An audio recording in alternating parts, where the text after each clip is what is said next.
2 teams. 1 engine. And a challenge that would shake the world's greatest automotive empire. This is not just a competition. This is the moment when Japan exposed the weakness of the mighty American auto industry. The engine that changed everything. By the early 1980s, America had dominated automobiles for nearly a century. Ford, Chevrolet, General Motors. These names were powerful, untouchable. But suddenly, Japanese cars, Toyota, Honda, Nissan, started appearing everywhere. They were cheaper, more fuel efficient, and unbelievably reliable. American consumers started asking, why pay more for something that breaks sooner? Sales reports started panicking executives in Detroit. A silent fear grew. What if Japan has cracked a code we haven't? A benchmarking challenge was set.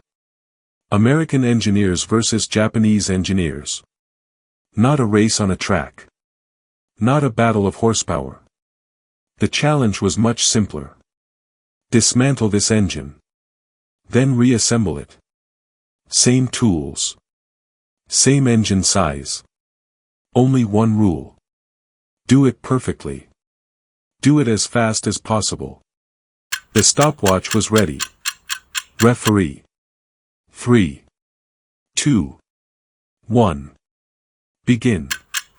The Americans worked aggressively. Every bolt seemed to require a different wrench. Every part slowed them down. Meanwhile, the Japanese engineers moved like surgeons. They weren't rushing. They were flowing. Bolt after bolt, part after part. But their toolbox remained mostly closed. There was no shouting. Only focus. In a moment that stunned everyone in the room, the Japanese team finished. Reassembled. Engine running perfectly. They were not just fast. They completed the task in nearly half the time of the American team. Silence. Then someone finally asked, how? How did they finish so fast? The Japanese engine used just a few standard screw types, while the American engine had a different bolt for different parts. Every time a bolt changed, the tool changed, and the time increased. Suddenly, the truth became painfully clear. It wasn't strength. It wasn't skill. It was design. The Japanese didn't win on the table. They won long before the competition.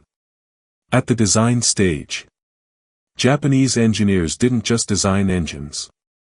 They designed the process.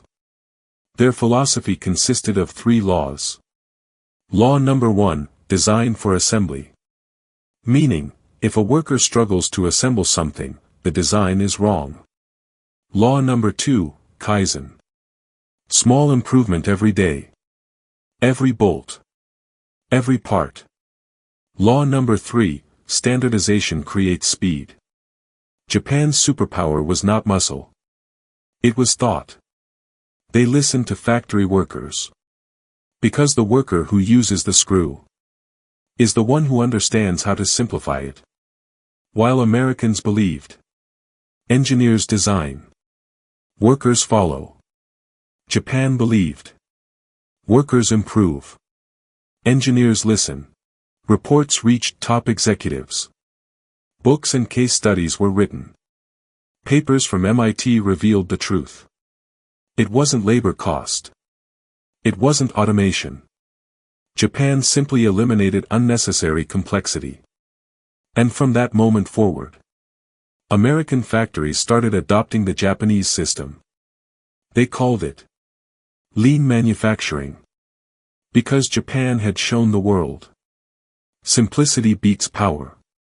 The Japanese won not because their workers were faster, but because their design made speed possible.